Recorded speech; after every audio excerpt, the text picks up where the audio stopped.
No one believed me, even from those few people that I was able to share this experience with, that this is true. But luckily, with the development of the ufology and many great people out there that are doing the research and providing the video evidence, especially with Martin Stubbs, who was in charge of one television station, and he just directed one dish towards the space, and he was lucky enough to pick up the direct downlinks from the space shuttles to Houston, and he provided this. So as you can see, this is on infrared. That is why his black and white is from STS-63. 63, sorry, and they are trying to locate the Mir space station. They cannot locate the Mir space station because more than 100 objects are appearing and disappearing from the radar. Those are the same type of craft that I observed on the asteroid belt between Mars and Jupiter. And those are those balls of light that I was observing in those times, as you can see clearly, creating intelligent formation. So you can see we are never alone, and the evidence is all there, and they are keeping this secret, which is not the right way to do. Every time that when there is a storm, you can be completely sure that there are more than 200 objects above the sky charging from the released energy from the thunderbolts. Exactly the same as we go with our vehicles into the petrol station to refuel. They are refueling their propulsion systems with this organ energy which is discharged from the thunderbolts. So this led to the direct contact with the extraterrestrial races. Many of those contacts were positive and beautiful, but some of the contacts were extremely aggressive. I got in conflict with certain races, one of which was the Grey Collective, and I can confirm that we have a presence from both polarities, both positive and both negative. My life afterwards went into the direction that I was trying to help as many as possible, giving my knowledge to all the people who is open to this. Like I mentioned on the beginning, I just developed a special relationship with every student of mine, and I was trying to help him as much as possible to achieve the same. So, in my perspective, this is the way. We have to go back to the nature, and we have to unite with that energy, understand that energy, and how to direct this energy.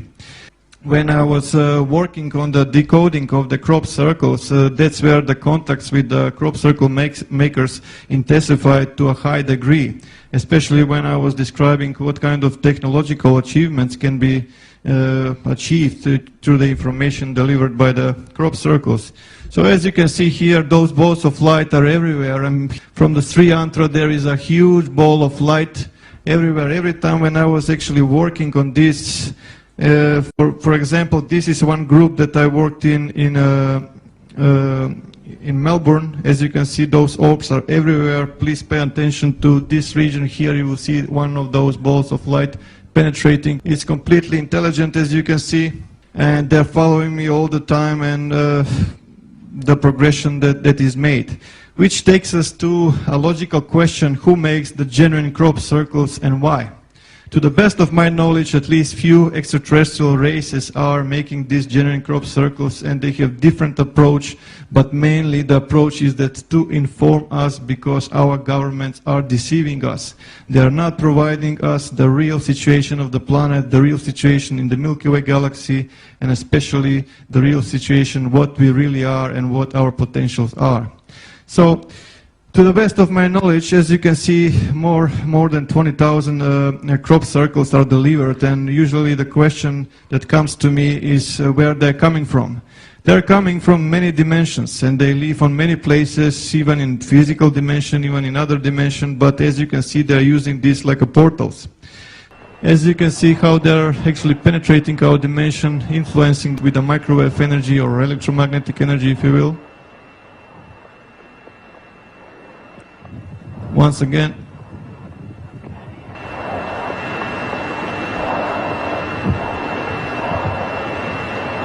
Okay. So, like I mentioned, to the best of my knowledge, more than 20,000 diagrams are delivered in the past few decades worldwide.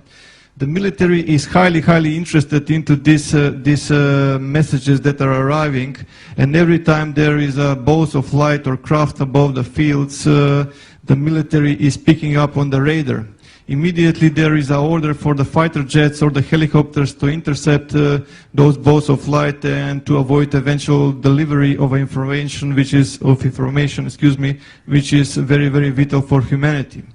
Usually people come to me and they say, look, are you aware that the government has lasers and HARP and everything, all technology that can create a crop circle just in a second directly from the satellite? And I will just say this, if that's the case, if those bolts of light are governmental properties, then how come they are spending money for the fuel, just putting and giving order for those helicopters to chase their own property? It does not make sense. It became obvious, at least to me, analyzing few hundreds of diagrams, that there was open communications from the genuine crop circles and then from the man-made ones, because it's obvious that the shadow government wanted to establish this kind of communication, exchanging of information regarding technology and many other stuff.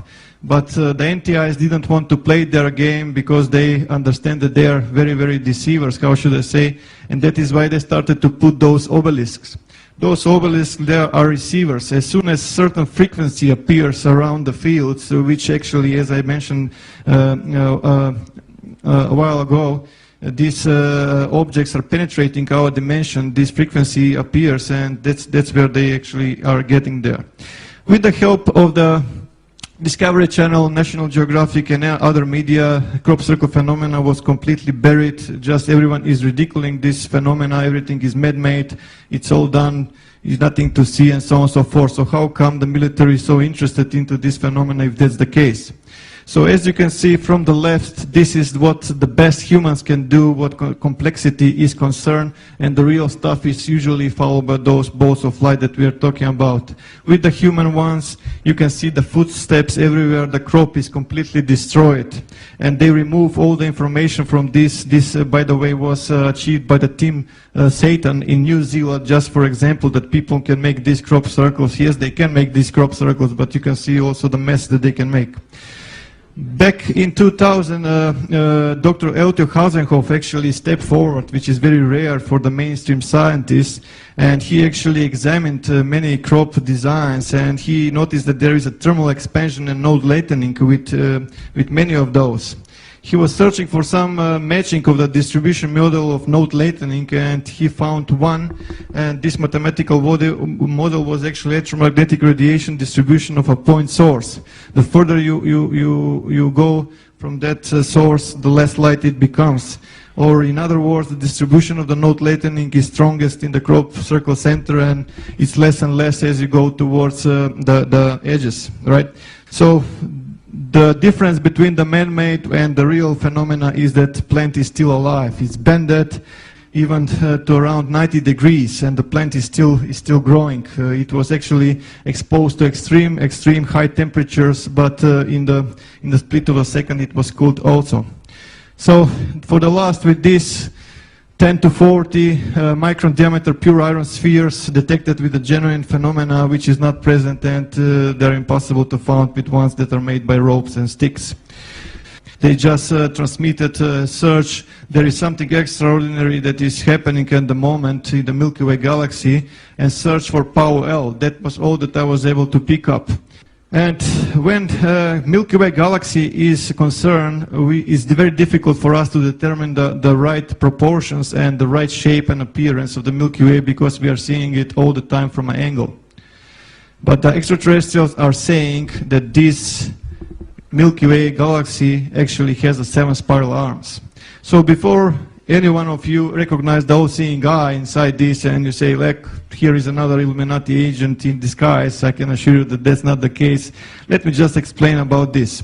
I asked the NTIs about what this thing is, and they said this is neither positive neither negative. It's just simply energy, and the contact which is made actually is polarizing this energy. For the Illuminati, it's meaning something else, but also there is another side of the coin. So let's just analyze for a while, right? Sorry. And one of the professors in Germany, Linguistic Academy, Professor Kurt Schulman, actually made a translation, and he stated that these writings is matching the time of the ancient Sanskrit, and the literal translation is "the Son of the Creator comes." So what is this eye that we are seeing everywhere in the space? The interesting thing is that there is a gate, and there is something coming from this gate. They are referring to the Sagittarius A star, which is a code name for the supermassive black hole in the Milky Way galaxy center. There is a hole and there is an explosion. As you can see, hole and explosion, and they're referring to this. When those galactic cores explosions happen, there are two things that are appearing. First, there is a cosmic jet that goes perpendicular to the galactic plane, and there is a wave of energy that is spreading along the galactic plane towards the edges of the galaxy. When you throw a rock into the pond, right, or into lake, you will have a disturbance. You will create a concentric circles. You will create waves, right? So that's the same what they are saying. There is a wave. Watch out that there is a wave. And the wave is coming from the galactic center. Again, you can see a plane with birds in two directions. They're actually referring to the galactic plane because they inform me what they're trying to say. And even more birds going into two directions, and they're referring to this, and I will explain this in more detail.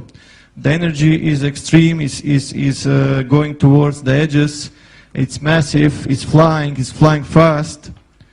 It's going to hit the sun. When it's going to hit the sun, it's going to change how the sun is spending its fuel. Is going to produce that sun moves from its so-called main sequence into what is known red giant phase. So what will happen in our solar system in the near future, right? So for this we can analyze the pictogram that arrived on July 15, 2008. It is obvious a solar system, and when you analyze, you see that it's completely matching our solar system and the planets in it. So they even left a dot for a moon, and also they left a ring for Saturn. Again, the anomaly was found, and the crop is not destroyed by the mechanical force. So another parallel.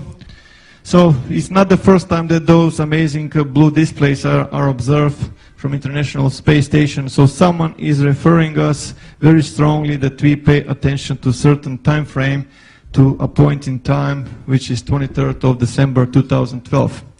Just 7 days after, on July 22nd, 2008, update appeared, and which in my perspective is a Rosetta Stone to everything we need to know what 2012 and 2013 event is all about.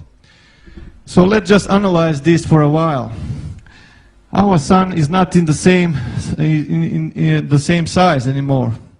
It become bigger. Mercury was fallen and Venus was fallen, which leaves us Earth and Mars dangerously close. There is some kind of object appearing very close to our solar system, which exactly, if you apply astrophysics and you find astronomical charts, you will find that it is coming from the Virgo constellation. And when I checked the astronomical charts for a new moon in 2012, December, I found that actually it's appearing on December 13, 2012, which is when we will start to observe from the sky something that is approaching from the Milky Way galaxy. And down further, we can see different symbology here, a Milky Way galaxy with the depicted galactic plane, cosmic snake, cosmic kundalini or nexus or whatever suits your terminology, snail, spiral, again a new moon, and two stars in the Ficus star constellation, which is very close to the sun in that particular time. But sun changing size, is that possible? Definitely it is. This is just a small example of the life of a star. From the stellar nebula, from the gravity, we get two types of stars, average star and a massive star. Average stars is the type of star that our sun is at the moment, which is a yellow dwarf type of star. Yellow because of the color of the surface, and dwarf because it's a small for a star. When the fuel is exhausted, it moves into the next stage of its life. How should I put it? It becomes a red giant, where the outer layer gets more cooler, it loses brightness, it gets more reddish, but the core of the star collapses. And eventually the outer layer is released and becomes a planetary nebula, and the only thing that is left from the star is the so-called white dwarf, or the core of the star. And the other ones, which are massive stars, they go into the red supergiants, but they go into supernova, and from supernova they can end up like a neutron stars, or mini black